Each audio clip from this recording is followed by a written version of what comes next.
موضوع الدرس في إثبات المعاد وأشراط الساعة سورة الانفطار تفسير ابن كثير. الحمد لله رب العالمين والصلاة والسلام على أشرف الأنبياء وسيد المرسلين سيدنا محمد وعلى آله وأصحابه أجمعين. اللهم صل على سيدنا محمد وعلى آل سيدنا محمد كما صليت على إبراهيم وعلى آل إبراهيم في العالمين إنك حميد مجيد. أعوذ بالله من الشيطان الرجيم. بسم الله الرحمن الرحيم.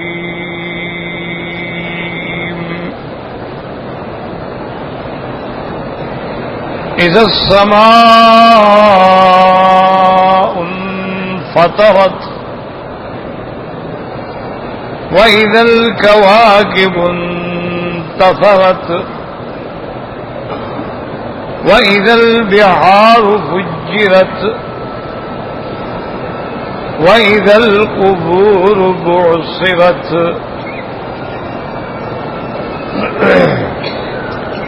علمت نفس ما قدمت وأخرت. يا أيها الإنسان ما غرك بربك الكريم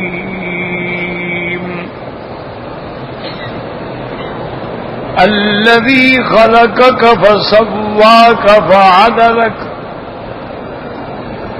في أي صورة ما شاء ركبك. كلا بل تكذبون بالدين وإن عليكم لحافظين كراما كاتبين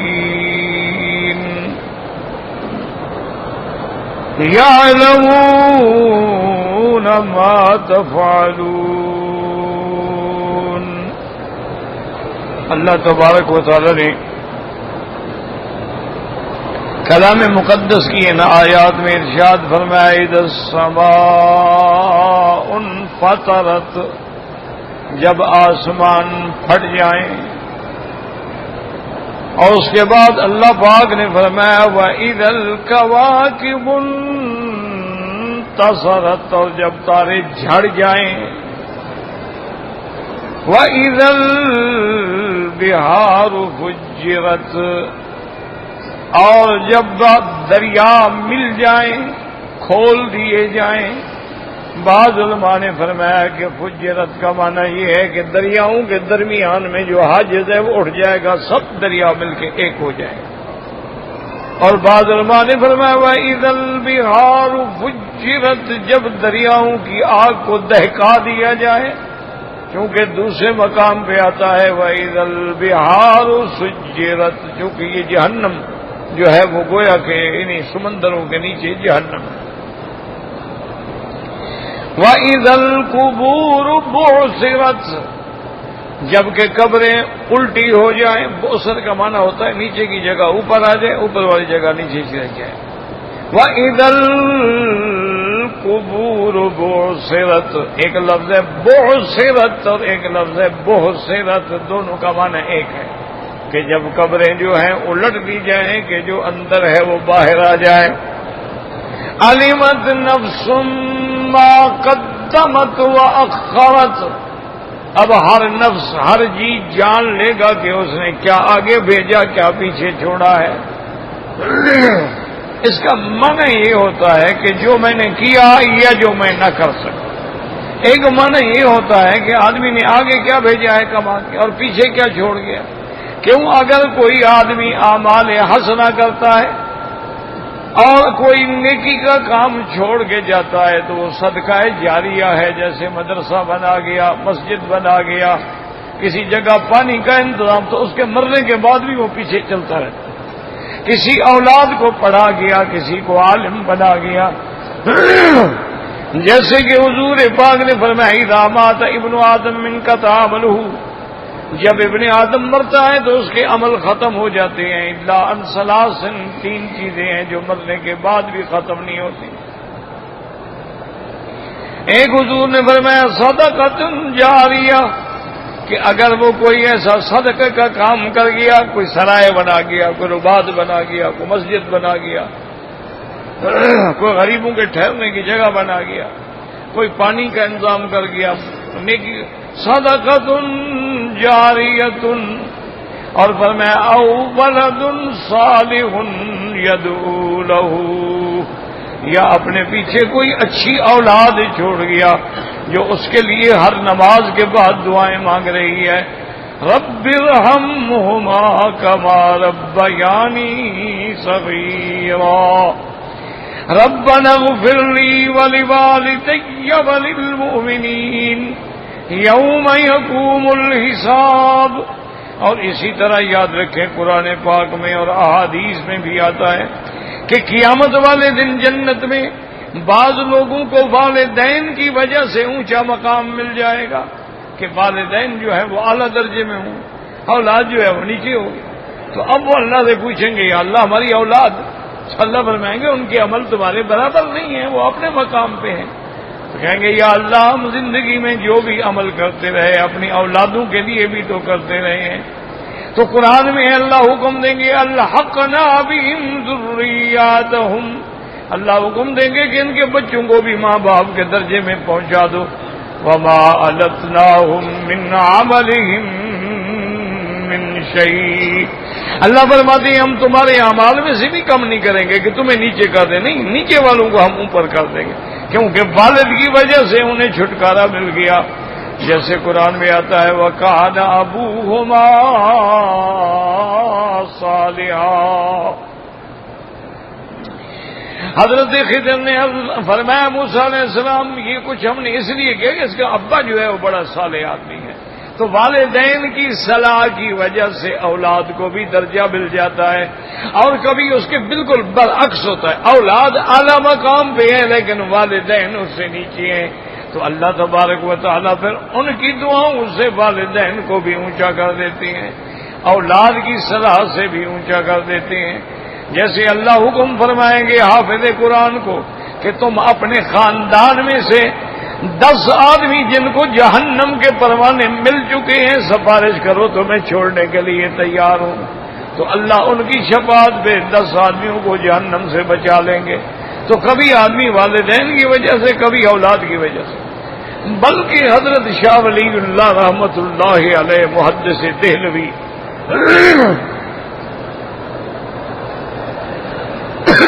جن کی وجہ سے ہندوستان میں علم حدیث پہنچا،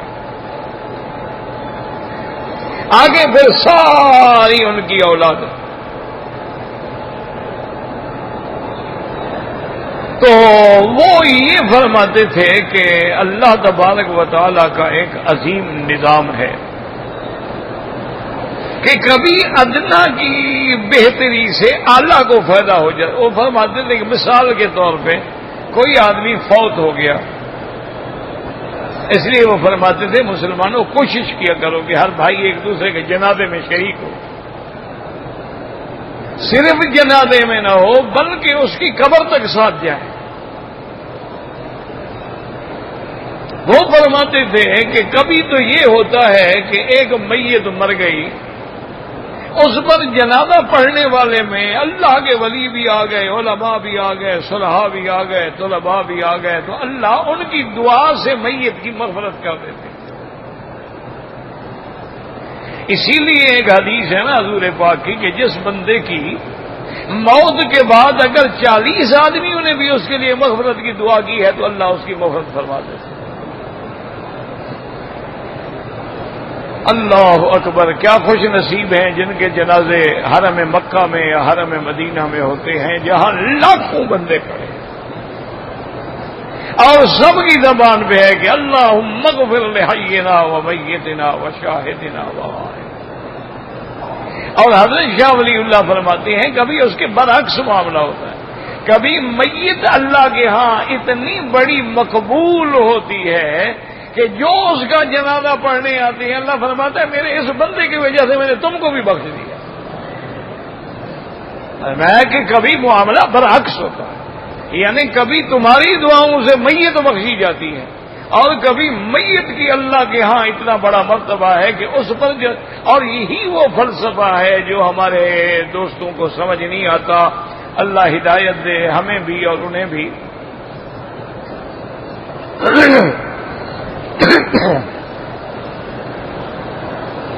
اولیاء اللہ کے قبروں پہ جانا، یاد رکھو قبروں پہ جانا منع نہیں ہے. قبروں پہ جانے کا تو حضور پاک نے حکم دیا، فرمایا فزوروہا، قبروں پر جایا کرو. فإنہا تذکر الآخرہ، یہ تمہیں اپنی قبر اور آخرت کی یاد دلاتی ہے کہ ہم نے بھی یہی آنا. تو فلسفہ یہ ہے کہ جب تم مثلا کسی اللہ کے ولی کی قبر پہ گئے اور تم نے دعا کی کہ یا اللہ یہ تیرا مقبول بندہ ہے، پیارا بندہ ہے، عباد صالحین میں ہے، عابد ہے، زاہد ہے، عالم ہے، یا اللہ اس کی قبر کو منور فرما دے، اس کی قبر کو باغ جنت بنا دے، اس کے درجات کو بلند فرما دے. تو جب تم اس کے لیے دعا کرتے ہو تو اللہ کی رحمت جوش میں آگے تیرا کام بھی کر دیتی. فلسفہ یہ ہے، یہ نہیں کہ قبر والوں سے مانگو، وہ تو شرک ہو گیا. تم جا کے اگر قبر والے سے مانگو گے کہ یا حضرت، یا پیر، یا دستگیر میری مشکل حل کر دے، تو کافر ہو گیا. یا معین الدین اجمیری، یا عبد القادر جیلانی، یا شیخ عربی، یا شیخ فلان، وہ تو کافر ہو گیا. مانا یہ ہے کہ ان کی قبروں پہ جاؤ، ان کے لیے دعا کرو، اور جب تم ان کے لیے دعا کرتے ہو تو اللہ کی رحمت جوش میں آ جاتی کہ میرے محبوب، میرے پیارے کے لیے تم دعا مانگ رہے ہو، چلو تمہارا کام ہم کر دیتے. یہ فلسفہ ہے، یہ نہیں ہے کہ قبروں پہ جاؤ اور قبر والوں سے مانگو. وہ تو تمہارے دعاؤں کے محتاج ہیں، وہ تو اب قبر میں چلے گئے ہیں، اب ان کا تو انقطاع عمل ہو چکا ہے. اسی لیے حضور نے فرمایا کہ ولد صالح یدعو لہ، اگر اس کی اولاد نیک ہے تو یاد رکھو اگر تم نے اولاد کو قرآن پڑھایا ہے تو کبھی قرآن پورا نہیں پڑھے گا تو کوئی سورت فاتحہ پڑھ کے بخش دے گا. اگر تم نے ان کو قرآن پڑھایا ہی نہیں ہے، ماشاءاللہ تم نے تو ان کو انگریزی اسکولوں میں پڑھایا ہے اور آکسفورڈ اور ہارورڈ تک پڑھایا ہے، تو وہ بھی انشاءاللہ ٹاٹا ہی کرے گا، تمہارے لیے قرآن کہاں سے پڑھے گا؟ اس کو آتا ہی نہیں تو پڑھے گا کیا؟ ولد صالح یدعو لہ، اس کی اولاد ہو، صالح ہو اور اس کے دعا کرتی. یا فرمایا علم ينتفع به، یا دنیا میں وہ کسی کو علم پڑھا گیا اور آگے اس کے شاگرد ہیں.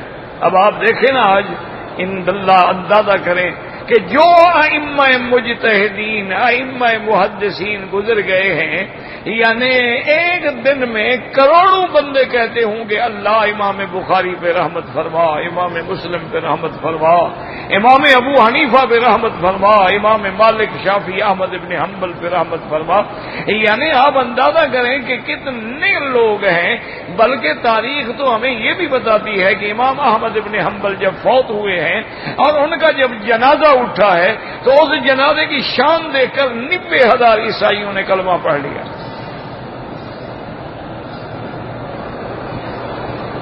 امام محمد بن حسن الشیبانی کی کتاب پڑھ کے ایک انگریز سکالر نے، امام صاحب کے شاگرد ہیں، ان کی کتاب جو پڑھی، کتاب پڑھنے کے بعد جب مطالعہ کیا اس کے بعد کہنے لگا کہ بھائی یہ تو محمد بن حسن الشیبانی یعنی تابعی بھی نہیں ہے، تبع تابعین میں آتا ہے. اگر اس کے اندر اتنا علم ہے تو جو ان کا بڑا محمد ہوگا اس کے پاس کتنا علم ہوگا؟ اور نے کہا لا الہ الا اللہ محمد رسول اللہ، فوراً کلمہ پڑھ لی. تو یہ مسئلہ ہوتا ہے، ہمیشہ یاد رکھیں. اس لیے اللہ تبارک و تعالیٰ فرماتے ہیں وَإِذَا الْقُبُورُ بُعْثِرَتْ عَلِمَتْ نَفْسٌ مَّا قَدَّمَتْ وَأَخَّرَتْ.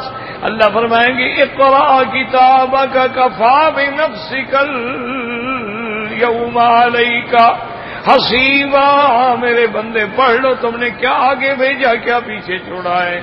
علمت نفس ما قدمت واخرت. اب آگے اللہ تنبیہ فرمائے یا ایھا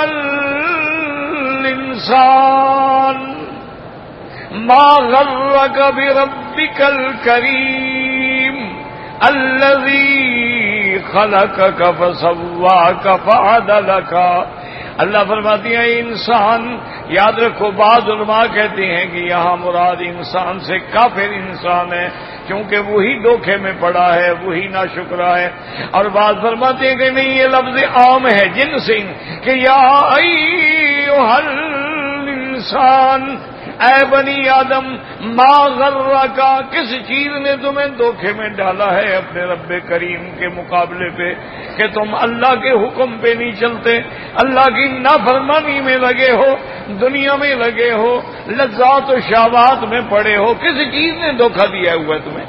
ما غرک بربک الکریم الذی خلقک، وہ رب جس نے تجھ کو پیدا کیا، فسواک، پھر تیرے اعضاء کو برابر کیا، فعدلک، پھر ٹھیک ٹھیک اندازے پہ انہیں بنایا ہے.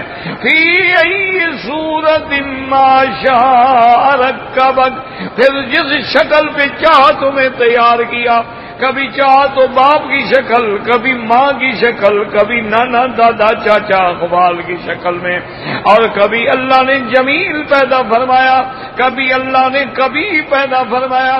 تو اللہ پاک نے فرمایا میرے بندے جس نے تم کو پیدا کیا تم اسی کو بھول گئے ہو، کس دھوکے میں پڑے ہوئے.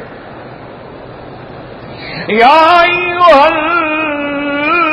الانسان ما غرک بربک الکریم. یاد رکھو بعض اولیاء اللہ نے اس آیت پہ بڑا لطیف اشارہ کیا ہے. وہ فرماتے ہیں دیکھو کہ اللہ پاک تنبیہ کر رہے ہیں، یعنی مقام تنبیہ ہے، لیکن فرماتے ہیں یا ایھا الانسان ما غرک بربک، صفت رب، اور اس کے بعد بھی صفت کریم کہ جس نے تمہیں پیدا کیا، تمہیں پالا، اور جو سخی ہے. اشارہ کیا میرے بندے اب بھی توبہ کر لے تو تیرا رب تم پہ کرم کرنے کے لیے تیار ہے. اشارہ ہے، ورنہ یہاں اللہ فرما سکے ما غرک باللہ، ما غرک بالخالق، ما غرک بالجبار، ما غرک بالمتکبر، نہیں، ما غرک بربک الکریم. رب مانا جس نے تجھے پالا، جس نے تیری تربیت کی، جس نے تمہیں ایک نطفے سے پیدا کیا. اس لیے حضور پاک نے ایک دن ایسے دیوار پہ تھوک دیا اور فرمایا اس تھوک جتنے پانی سے اللہ نے تمہیں پیدا کیا پھر اکڑتے ہو. یا ایھا الانسان ما غرک بربک الکریم الذی خلقک فسواک، جس نے تمہیں پیدا کیا پھر تیرے اعضاء دیکھو کیسے برابر بنے. تیری آنکھیں کہاں رکھی ہیں؟ اگر یہ آنکھ ذرا اونچی ہو جائے تو کتنا بدصورت ہو، اگر یہ زبان ذرا باہر نکل آئے تو کتنا بد شکل بن جائے، اگر یہ اونٹ باہر ہو جائے کتنا بد شکل بن جائے، ایک کان بڑا ہو جائے ایک چھوٹا ہو جائے کتنا بد شکل بن جائے، ایک پاؤں چھوٹا ہو جائے ایک بڑا ہو جائے تو دیکھو کیسے دھکے کھاتا پھر رہا ہے. پر خالق کا پیدا بھی کیا پھر برابر کیا تیرے اعضاء کو. الذی خلقک فسواک، آنکھ کی جگہ آنکھ رکھی، ناک کی جگہ ناک رکھا. لیکن یہاں سے دیکھ لو جتنی چیزیں علم حاصل کرنے والی ہیں اللہ نے ان کو اوپر رکھا ہے، اس لیے علماء کا شان جو ہے وہ اونچا ہوتا ہے. کیوں؟ علم حاصل کس سے کریں گے؟ دماغ سے، تو دماغ اونچا ہے. علم حاصل کرو گے آنکھوں سے دیکھ کے تو آنکھیں اونچی ہیں، علم حاصل کرو گے سننے سے تو سمع اونچی ہے، علم حاصل کرو گے چکھنے سے تو زبان بھی اونچی ہے. لیکن کھانے پینے کی چیزیں جو ہے وہ پیٹ بھی نیچے ہے، معدہ بھی نیچے ہے، بول و براز کی جگہ بھی نیچے ہے. تو اس لیے علم کی ایک شان ہے. تو جو اعضاء علم حاصل کرنے والے ان کو بھی اللہ نے اونچا کر دیا. اس لیے اللہ تبارک و تعالی نے اور دوسرے مقام میں فرمایا نحن خلقناہم وشددنا اسرہم، ہم نے تمہیں پیدا کیا اور پھر ہم نے تمہارے جوڑوں کو کتنا مضبوط کر دیا. اگر لوہے کے بھی جوڑ ہوتے ایمان سے کہیں اتنا کتنا دفعہ کرتے ہیں ٹوٹ نہ گئے ہوتے ہیں. اگر لوہے کے بنے ہوئے ہوتے ہمارے یہ جوڑ تو 10-20 سال کے بعد وہ لوہا بھی کام چھوڑ جاتا ہے نا. اللہ نے فرمایا دیکھو میں نے کیسے مضبوط جوڑ بنائے ہیں کہ جتنا تمہاری عمر میں نے رکھی ہے جوڑ وہی کام کر رہا ہے، ہاتھ وہی کام کر رہا ہے، آنکھیں وہی کام کر رہی. اگر تم اپنے گناہوں سے خراب کر دو تو پھر تم نے خود خرابی کی ہے نا مشینری میں. ورنہ اللہ نے خود خلقنا الانسان فی احسن تقویم. اللہ نے فرمایا دل غور کرو شیر کتنا طاقتور ہے، ہاتھی کتنا طاقتور ہے، گھوڑا کتنا طاقتور ہے، جنگلی جانور کتنے طاقتور ہیں، سب پانی سر جھکا کے پیتے ہیں. میرے بندے میں نے تمہیں کتنا شان والا بنایا کہ پانی اٹھا کے اونچا کرو، تم پانی کے لیے نہ جھکو. تم نے تو صرف میرے آگے جھکنا ہے اور کسی کے آگے نہیں جھکنا ہے. ساری کائنات نے تیرے آگے جھکنا ہے لیکن تو نے صرف میرے آگے جھکنا ہے. اس لیے اللہ فرماتے ہیں الذی خلقک، اور پیدا بھی کسی چیز سے کیا ہے. فرمایا ثم خلقنا النطفة علقة فخلقنا العلقة مضغة فخلقنا المضغة عظاما فكسونا العظام لحما ثم انشأناه خلقا آخر.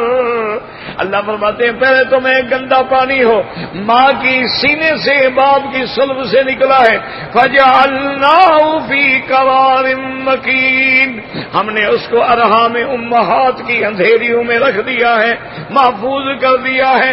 اس کے بعد آلہ کا وہ جونک کی شکل میں آیا ہے، پھر مضغہ، پھر لوتھڑا بنا ہے، پھر اس کے بعد ہم نے تمہارا ہیکل بنایا ہے، پھر اس میں ہم نے تمہارا گوشت چڑھایا ہے، اور اس کے بعد ہم نے تمہارے اندر روح پھونکی ہے. اب تم اپنے پیٹ ماں کے پیٹ میں بھی حرکت کرنے لگ گئے ہو. تو اندازہ کرو کہ کس باب مولا نے، کس رب کریم نے، وہ پیدا کرنے والے نے تمہیں کیسے پیدا کیا، کہاں تمہیں رکھا ہے اور کیسے تمہاری حفاظت فرمائی ہے. اسی لیے سیدنا علی رضی اللہ عنہ اپنے خطبات میں فرماتے تھے کہ عجبت الانسان، فرماتے مجھے جب کوئی متکبر اکڑ کے چلتا ہوا، کپڑے چادریں لٹکا کے چلتا ہوا، اپنے سائے کو دیکھ دیکھ کے چلتا ہوا، کبھی بال بنا رہا ہے، کبھی ٹوپی بنا رہا ہے، کبھی سائے کو نظر ڈال رہا ہے. میں جب یہ اکڑتا ہے اور چلتا ہے میں تعجب کرتا ہوں کہ یہ کیسا بندہ ہے کہ جس بندے کو اللہ نے پیشاب کی جگہ سے 2 دفعہ نکالا ہے، اکڑتا کس بات سے ہے؟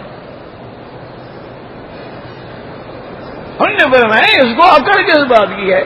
جب باپ کا نطفہ ٹھہرا تو نطفہ پیشاب کی جگہ سے نکلتا ہے، اور جب بچہ پیدا ہوتا ہے تو ماں کی پیشاب کی جگہ سے نکلتا ہے. پر میں جو بندہ 2 دفعہ پیشاب سے نکلا ہو، اکڑ کس بات کی ہے؟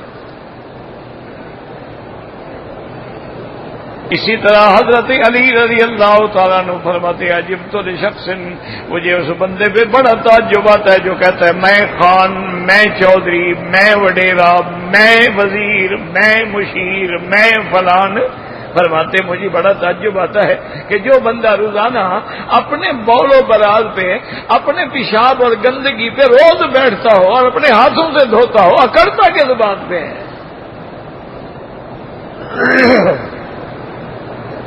حضرت علی بہت بڑے خطیب تھے نا، بہت بڑے خطیب.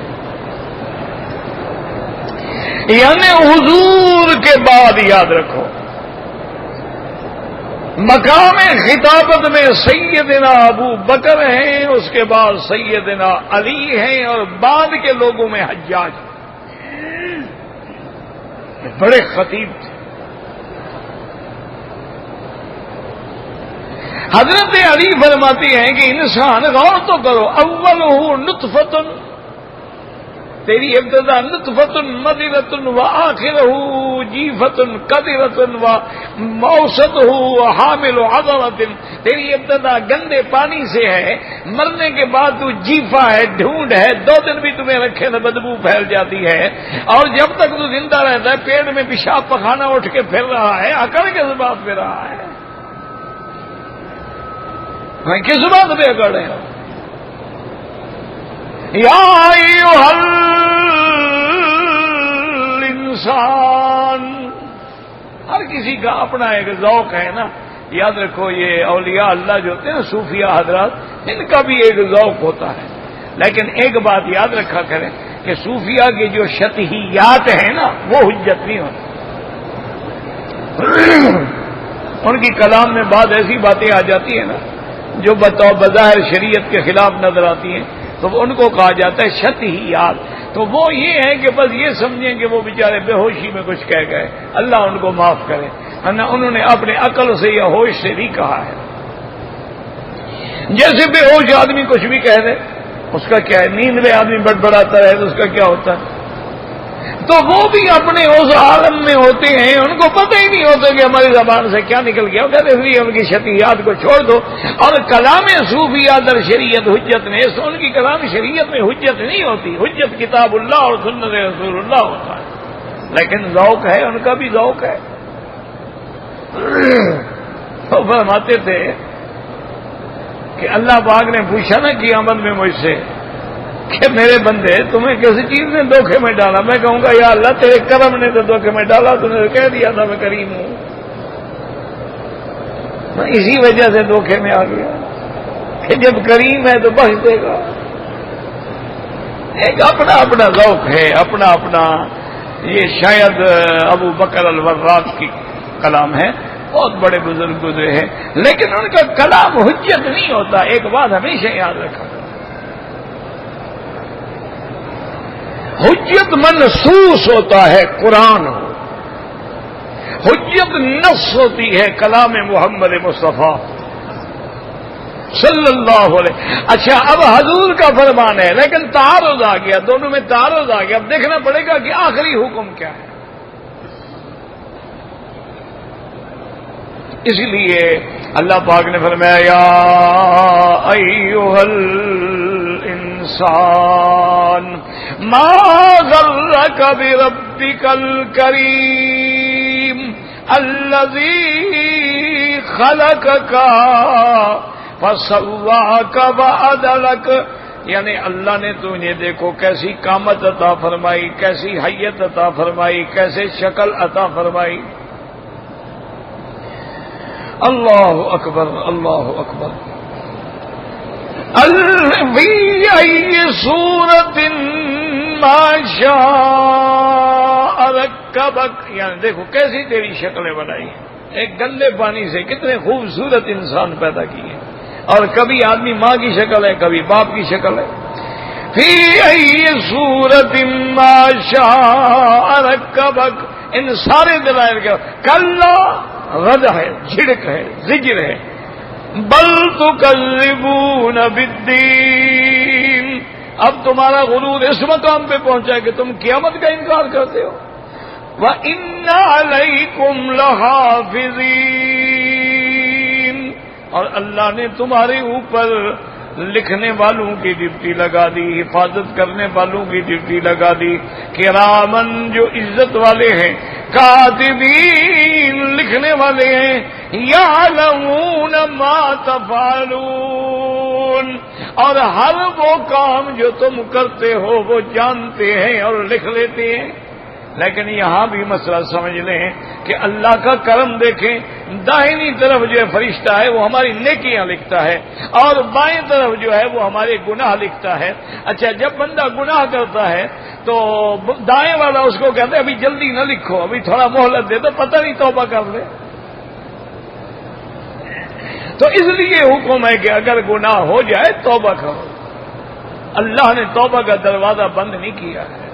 اگر 1000 دفعہ بھی توبہ توڑ بیٹھے ہو پھر بھی توبہ کرو گے، اور دروازہ کوئی نہیں ہے، اور توبہ کا دروازہ اس دن بند ہوگا جب سورج مشرق کے بجائے مغرب سے نکلے گا، اغلقت ابواب التوبہ، پھر دروازے توبہ کے بند ہو جائے۔ تو اللہ نے فرمایا کرتے کس بات پہ ہو؟ تیرے ہر عمل پر گواہ موجود ہے. اِنَّ عَلَيْكُمْ لَحَافِظِينَ كِرَامًا كَاتِبِينَ يَعْلَمُونَ مَا تَفْعَلُونَ. اور علماء نے لکھا ہے کہ جب تم زمین پہ چلتے ہو یاد رکھا کرو کہ اسی مٹی سے اللہ نے ہمیں پیدا کیا، پھر اسی مٹی کے نیچے ہم نے جانا ہے، پھر اسی مٹی سے ہم نے اٹھنا ہے. اگر یہی تصور تمہارے سامنے رہے تو کوئی گناہ نہ ہو. اللہ پاک ہمیں آپ کو سب کو گناہوں سے، معاصی سے، نافرمانیوں سے بچا لے.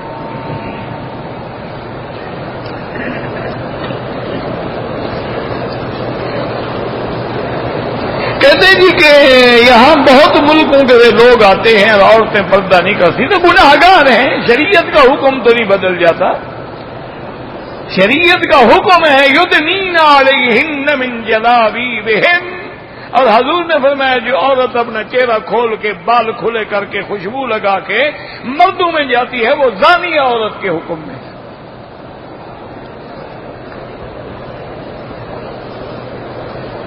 یہاں پر فقہ امام احمد ابن حنبل رحمۃ اللہ علیہ پر فیصلے ہوتے ہیں.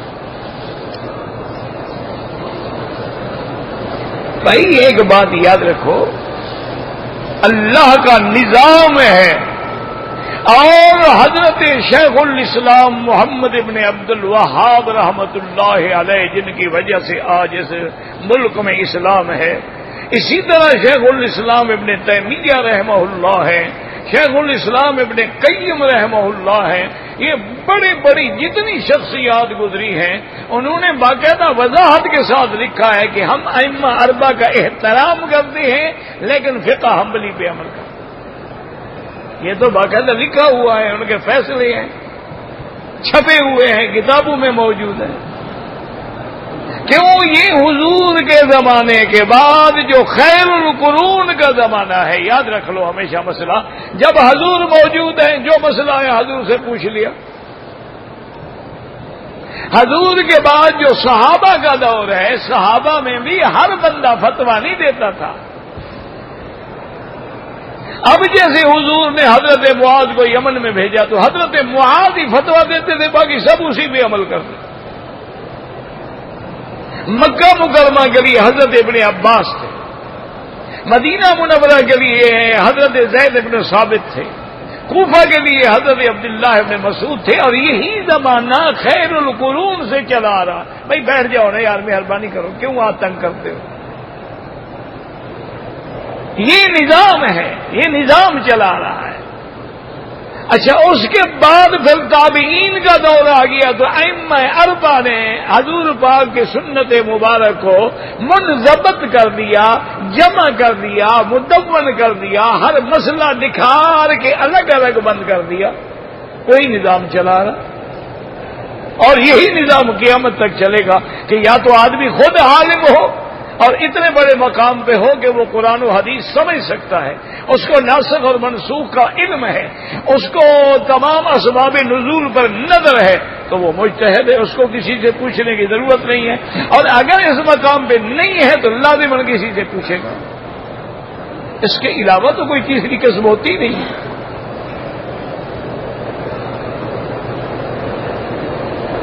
اگر حج بدل کوئی زندہ آدمی کروائے، اگر معذور ہے بالکل کرائے، اگر کرنے پہ قادر ہے خود کرے.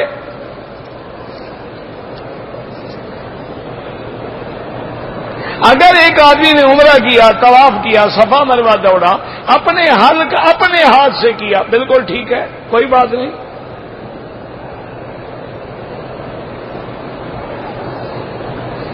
کہتے ہیں جی ہمارا ایک ساتھی ہے، وہ یہ کہتا ہے کہ جو حضور کے نام پہ ہم انگوٹھے چومتے ہیں یہ حضرت ابو بکر کی سنت ہے. ماشاءاللہ 1400 سال میں اسی کو پتہ لگا ہے. جو حضرت ابو بکر کے ساتھ رہنے والے تھے ان کو بھی پتہ نہیں لگا، عمر عثمان علی کو بھی پتہ نہیں لگا، حسن حسین کو بھی پتہ نہیں لگا، اہل بیت نبی کو بھی پتہ نہیں لگا. 1400 سال کے بعد مولوی کو پتہ لگ گیا کہ ابو بکر کی سنت. کہاں لکھا ہوا ہے کہ ابو بکر کی سنت؟ کسی کتاب میں، کسی سیاستہ میں، کسی سیاح میں، سنن میں، حتیٰ کہ کسی ضعیف روایت میں بھی آپ دکھا دیں کہ حضرت ابو بکر نے کہا ہو کہ میری سنت ہے. ایسے لوگوں نے کس سے کہانیاں بڑھے، کبھی کہتے ہیں آدم نے چوما تھا، کبھی کہتے ہیں ابو بکر نے چوما تھا. نہ صحابہ نے دیکھا نہ انبیاء نے دیکھا، 1400 سال کے بعد ان کی مولوی نے دیکھ لیا.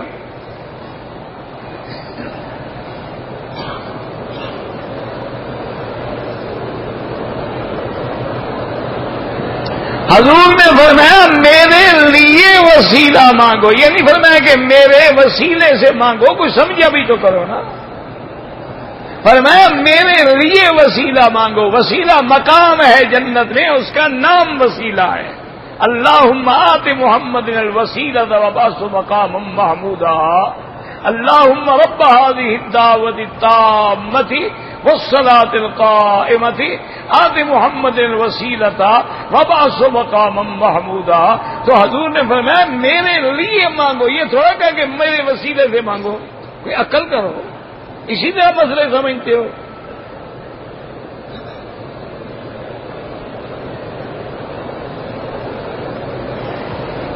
بہرحال پینٹ شرٹ مسلمان بھی پہنتے ہیں، یہ تو ایسا مسئلہ نہیں ہے. اب تشبہ بالکفار تو نہیں رہا ہے، لیکن خیال رکھیں کہ بعض لوگوں کی کوہنیاں نکلی ہوں تو نماز مکروہ ہو جاتی ہے.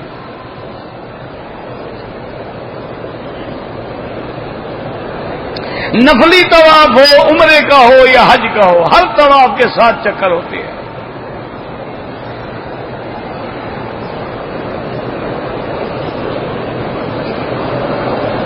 علماء کرام کی معرفت مزاربت کے نام سے کاروبار ہے. بھی جب مجھے پتہ نہیں آپ مجھ سے پوچھتے ہیں میں کیسے بتاؤں؟ وہاں کے مقامی علماء سے پوچھو.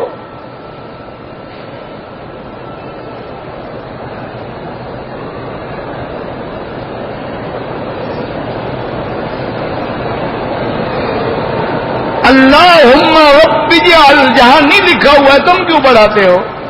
قرآن پڑھو گے تو وہی لفظ پڑھو گے جو قرآن میں ہے، رب اجعل ھذا البلد. آپ دعا مانگتے ہیں تو کہہ سکتے ہیں اللہم رب اللہم اجعل، کہہ سکتے ہیں. میں نے مسح کیا تو ہاتھ میں بال لگا ہوا تھا، کوئی بات نہیں. ایک آدمی نے صفا مروہ نہیں دوڑا، طواف کر کے بال کٹوا دیے، دم پڑ گئی. صفا مروہ واجب ہے، اس نے واجب چھوڑ دیا. لڑکی نے دادی کا دودھ پیا ہے. ایک موٹی بات یاد رکھو، جس کا دودھ پیا ہے وہ اس کی ماں بن گئی. اب اس کی جتنی اولاد ہے اس کے بھائی بہن بن گئے، چاہے انہوں نے اکٹھے دودھ پیا ہے یا نہیں پیا ہے.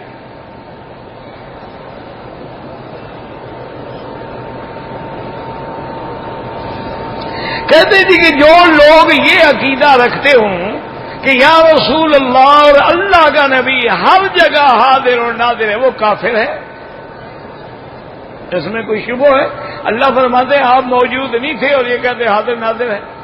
نہ ایک موٹی بات مجھے بتاؤ، حضور پاک جب حج پڑھنے آئے تھے مدینہ منورہ سے، جب احرام باندھ کے مکے میں آئے، اس وقت مکے میں بھی تھے اور مدینے میں بھی تھے. پھر حج آنے کا کیا مطلب ہوا جب ہر جگہ آپ موجود ہیں؟ جب ہر جگہ آپ حاضر بھی ہیں ناظر بھی ہیں، معراج میں جانے کی کیا ضرورت ہے؟ یہ تو کافروں کا عقیدہ ہے.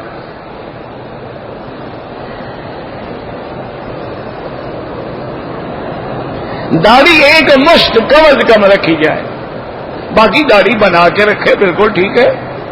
تبلیغ کیا ہے؟ دین کی بات کرو، اچھی باتیں بتاؤ، بری باتوں سے روک. سب تبلیغ ہے. یہ درس تبلیغ ہے، نماز تبلیغ ہے، قرآن پڑھ رہے ہو تبلیغ ہے، اسلامی شکل بنائی ہوئی ہے تبلیغ ہے کہ تمہیں دیکھ کے لوگ سیکھیں گے.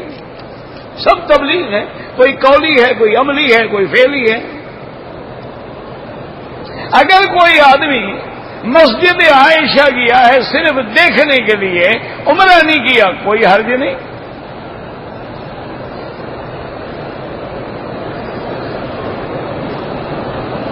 اگر ایک آدمی نے عصر کے بعد طواف کیا ہے اور مغرب سے پہلے وہ روانہ ہو گیا اپنے وطن، تو جہاں یاد آئے وہی 2 رکعت پڑھ لے بس۔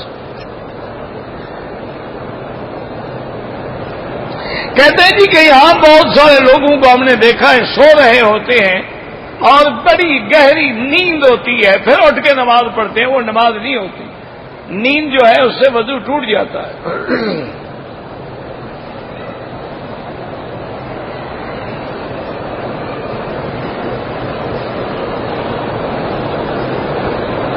عورتیں آگے اور مرد عورتوں کے پیچھے نماز پڑھے، وہ نماز نہیں ہوتی۔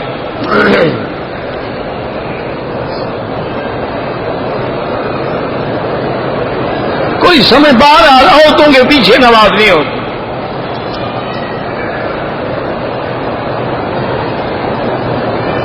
احرام کی حالت میں جب طواف کریں گے تو داہنا کندھا نکال کے کریں گے، صفا مروہ میں نکالنے کی ضرورت نہیں ہے، صرف طواف میں۔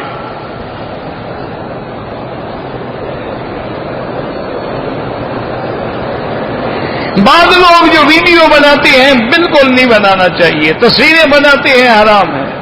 حضور پاک کی وفات کے وقت 9 بیویاں تھیں،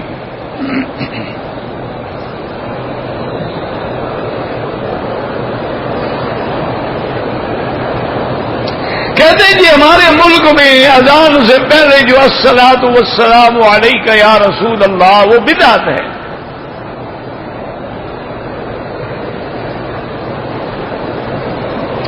اگر نیچے قبرستان ہے قبر کے اوپر مسجد نہ بنائیں،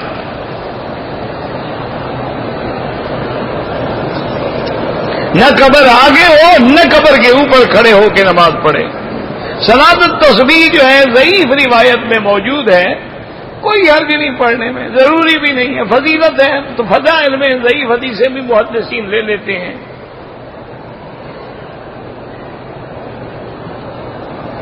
میری جوتی کوئی لے گیا، اللہ ہدایت دے، اور کیا کریں۔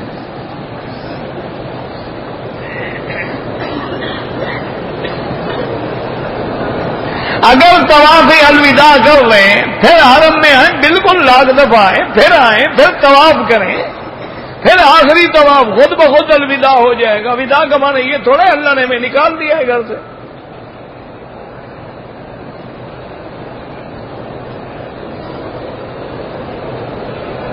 اگر نماز فرض اور جنازے کے درمیان میں کافی وقت ہوتا ہے، ہم سنتیں پڑھ لیں، کوئی منع نہیں۔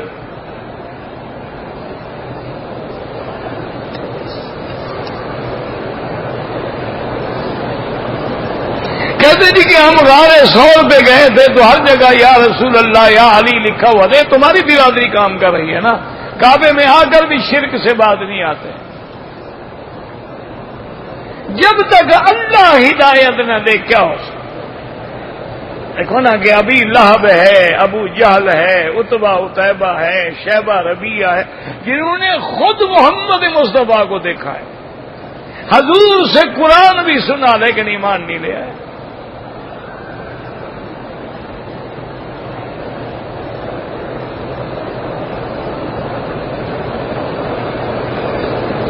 نہ حضور حاضر ہیں، نہ ناظر ہیں، نہ عالم الغیب ہیں۔ جو عقیدہ رکھے وہ کافر ہے۔ اللہ تبارک و تعالیٰ کو پکارو، اللہ کے سوا کسی کو نہ پکارو۔ جو ایسے لوگ ہیں ان کے پیچھے نماز نہیں ہوتی۔ نماز مسلمان کے پیچھے ہوتی ہے نا، جب بندہ کافر ہو گیا نماز کیسی؟ جہاد والی آیتیں تبلیغ والے نہیں پڑھتے، تم پڑھ لیا کرو، کوئی کام تم کرو، کوئی کچھ وہ کریں۔ سارا قرآن جو ہے چلو آدھا وہ پڑھتے ہیں، آدھا تم پڑھ لیا کرو، اس میں جھگڑے کی کیا بات ہے؟ یا تمہیں اللہ نے صرف عیب ڈھونڈنے کے لیے رکھا ہے؟ آج کے دور میں تو نماز بھی جہاد ہے، آج کے دور میں تو داڑھی رکھنا بھی جہاد ہے، آج کے دور میں حضور کی سنت پہ چلنا بھی جہاد ہے، آج کے دور پہ رشوت سے بچ جانا، سود سے بچ جانا بھی جہاد ہے۔ جو کچھ نہیں کرتے اعتراض وہی کرتے ہیں۔ تبلیغ کا کام جو ہے خیر القرون، پتہ نہیں کیا. تو حضور صلی اللہ علیہ وسلم تبلیغ نہیں فرماتے تھے بلغ ما انزل الیک من ربک. حضور نے فرمایا فلیبلغ الشاہد الغائب بلغوا عنی ولو آیا.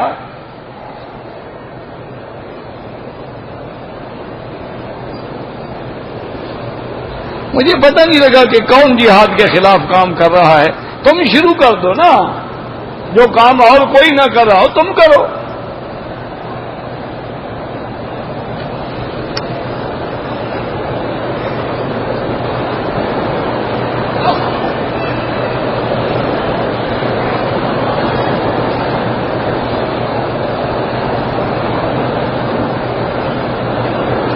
اگر جیل میں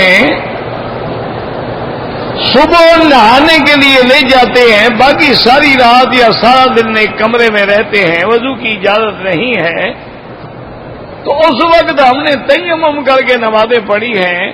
تیمم تو جائز نہیں ہے کیونکہ پانی تو وہاں موجود ہے. یہ تو نہیں ہے کہ نہیں ہے، نہیں جانے دیتے، آپ مجبور ہیں نمازیں قضا کریں.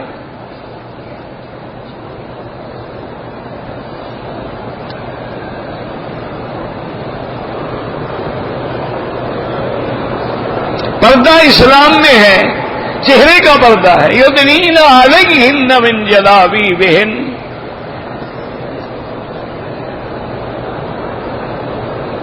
جہاد فی سبیل اللہ قیامت تک جاری ہے. داڑھی نہ رکھنا جو ہے وہ تو گناہ کبیرہ ہے. منڈوانے والا آدمی فاسق و فاجر ہو جاتا ہے. پہلی دفعہ منڈائے گا تو صغیرہ ہے نا، جب بار بار منڈائے گا تو صغیرہ نہیں رہتا، پھر کبیرہ گناہ بن جاتا ہے.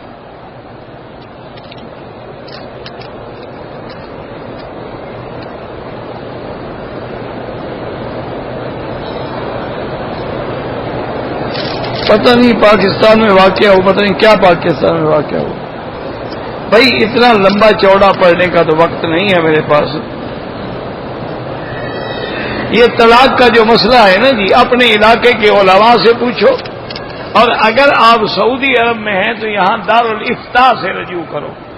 باقاعدہ الحمدللہ مکہ مکرمہ میں، جدہ میں، مدینہ میں، طائف میں، ہر جگہ دارالافتاء کا دفتر موجود ہے. یہ اہم مسائل جو ہیں ان سے پوچھا کریں.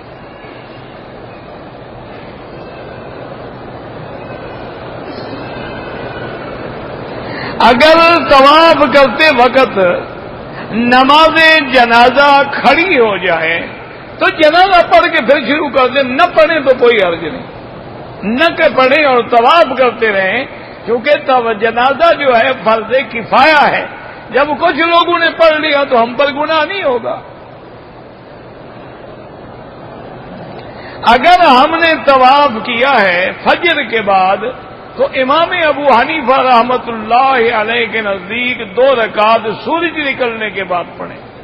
اچھا، اور ایک مسئلہ اور بھی سمجھ لیں میرے بزرگ، میرے بھائی، یہاں جو گھڑیوں میں لکھا ہوتا ہے نا اشراق یا شروق کا ٹائم کہ 6:30، یہ سورج نکلنے کا وقت ہے، یہ نماز اشراق کا وقت نہیں ہے. نماز اشراق اس سے کم از کم 15 منٹ بعد پڑھنی ہوگی. یہ تو شروق ہے، یعنی طلوع ہے، سورج نکل رہا ہے. اور نماز اشراق ہم نے تب پڑھنی ہے جب سورج نکل کے کئی دروں میں ایک نیزے کے برابر اوپر آ جائے. تو اس کا اندازہ لگایا گیا ہے کہ احتیاط تو 20 منٹ ہے، مطلب 15 منٹ کے بعد بھی آپ پڑھ سکتے ہیں.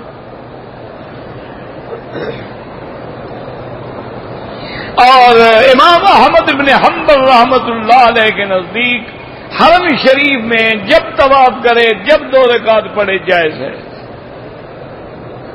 اگر طواف کرنے کے بعد 2 رکعت نماز مقام ابراہیم کے پیچھے پڑھنے کا موقع ملے سب سے افضل ہے، ورنہ اس کے بعد حتیم میں پڑھنے کا موقع ملے یا طواف والے میدان میں جہاں موقع ملے، ورنہ اللہ کے حرم میں جہاں بھی موقع ملے پڑھ سکتے ہو.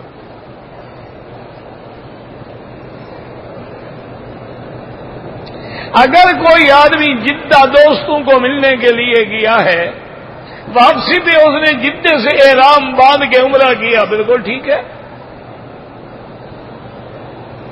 زندہ کے لیے کوئی عمرہ نہیں، اپنے لیے کرو، اس کے لیے دعا کرو۔ صفا مروہ دوڑنے کے بعد اپنا حلق کر سکتے ہیں، بالکل کر سکتے ہیں۔ تصویر بنانا حرام ہے، تراویح پیسے لے کر پڑھانا حرام ہے۔ یعنی اگر امام شرط کرے کہ بھائی میں تو 5,000 روپے لوں گا پھر پڑھاؤں گا، تو اس کے پیچھے نماز ہی نہیں ہوتی۔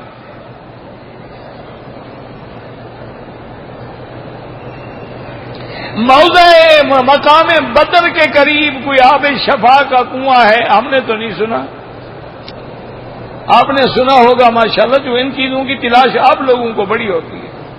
زمزم سے بڑی شفا ہے کہ تم بدر جا رہے ہو؟ کوئی عقل ہے بھلا؟ مجھے بتاؤ، سمجھاؤ کہ جس کے شفا ہونے میں شک نہیں ہے، جس کے شفا ہونے کا فرمان محمد مصطفیٰ ہے، اور محدثین کرام نے لکھا ہے کہ زمزم کا پانی جنت سے بھی افضل ہے، حوض کوثر سے بھی افضل ہے۔ کیونکہ حضور پاک کا جب دل مبارک کھولا گیا تو جبریل علیہ السلام آپریشن اور سارا سامان جو ہے جنت سے لائے تھے، پانی زمزم سے لیا تھا۔ اگر جنت کا پانی افضل ہوتا تو پانی لانے میں جبریل علیہ السلام تھک جاتے۔ اس لیے محدثین نے حدیث سے مسئلہ نکالا کہ زمزم کا پانی حوض کوثر سے بھی افضل ہے۔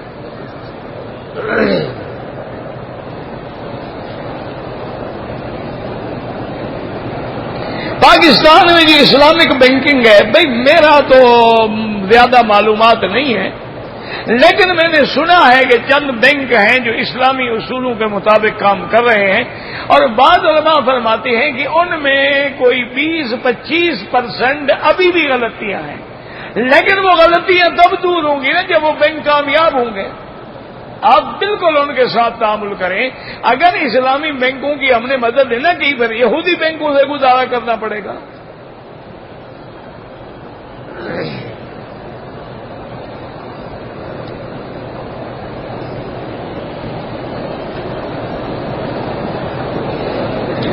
میں نے پاکستان سے آیا ہوں، وہاں سے احرام نہیں باندھا، یہاں بی بی عائشہ کی مسجد سے احرام باندھ گیا تو دم بڑھ جائے گی۔ آپ نے میقات کا عمرہ چھوڑ دیا، یا تو فوراً مدینہ منورہ چلے جاؤ، زیارت بھی ہو جائے گی اور مدینے سے احرام باندھ کے عمرہ کر لو، دم بھی نہیں دینی پڑے گی، ورنہ دم دینی پڑے گی ایک بکری۔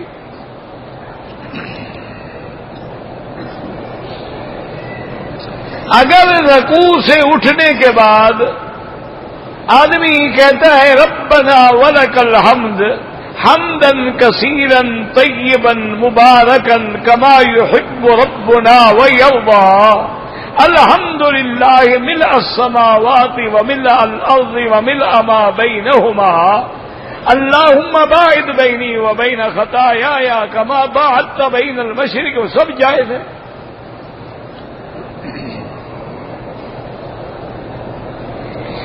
عمرہ ہو یا حج ہو، جب واجب چھوڑیں گے تو دم پڑ جائیں گے، ایک بات یاد رکھیں۔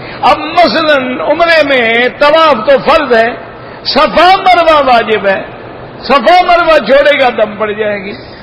ایام حج کے اندر مثلا کنکریاں مارنا واجب ہے، مزدلفہ کا وہاں وقوف جو ہے وہ واجب ہے، واجب چھوڑے گا تو دم پڑ جائے گا۔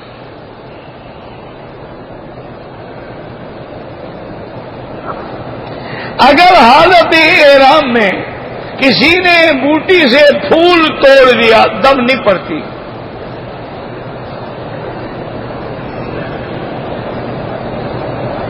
کہتے ہیں جی کہ جو صلاۃ و سلام جو ہیں مدینہ منورہ میں جا کر حضور صلی اللہ علیہ وسلم کے روضہ اطہر پہ پڑھے جاتے ہیں، بھائی جمہور کا مسلک یہی ہے کہ اللہ کے پیغمبر زندہ ہیں، وہ سلام سنتے ہیں، اور جو ہم دور سے پڑھتے ہیں اللہ فرشتوں کے ذریعے حضور صلی اللہ علیہ وسلم کو پہنچاتے ہیں۔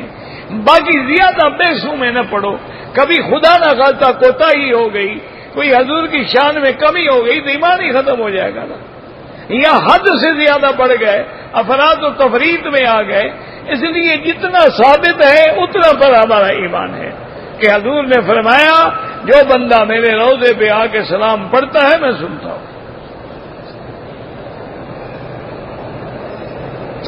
حضرت خدیجہ اور حضور صلی اللہ علیہ وسلم کا نکاح کس نے پڑھایا تھا؟ تمہیں کیا فکر ہے؟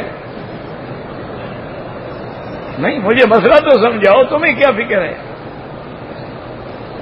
تمہیں جو تلاش شروع ہو گئی ہے فکر کیا ہے؟ جب حضور کا نکاح ہوا شریعت تو تھی ہی نہیں، نہ نبوت تھی نہ شریعت تھی. حضور کی عمر 25 سال تھی، نبوت ملی آپ کو 40 سال کے بعد. اس وقت تو وہ سابقہ جو رواج تھا اسی پہ عمل ہو رہا تھا، تو ابو طالب نے پڑھایا.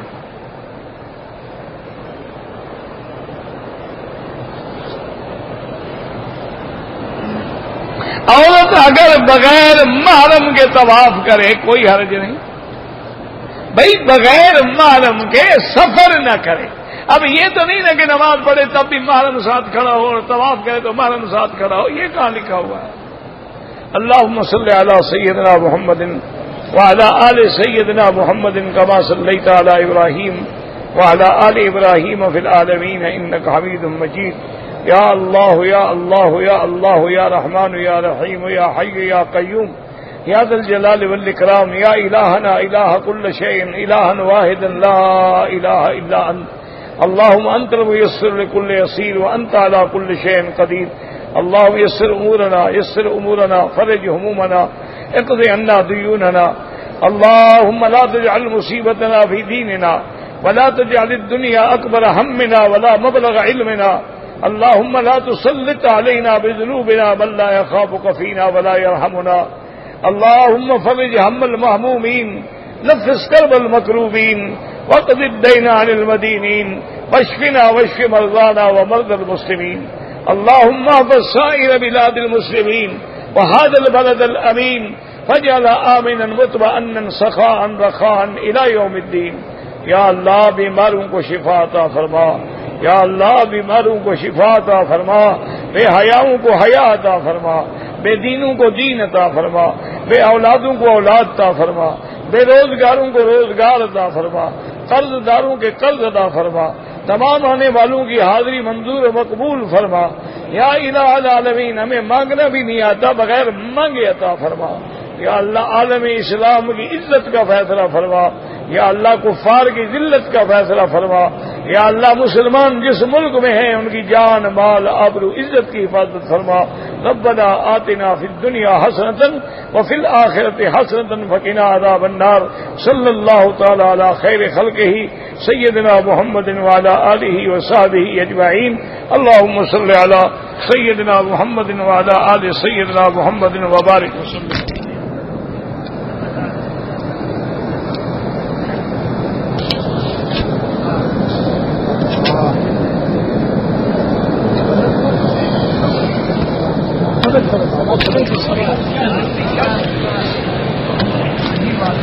Gracias.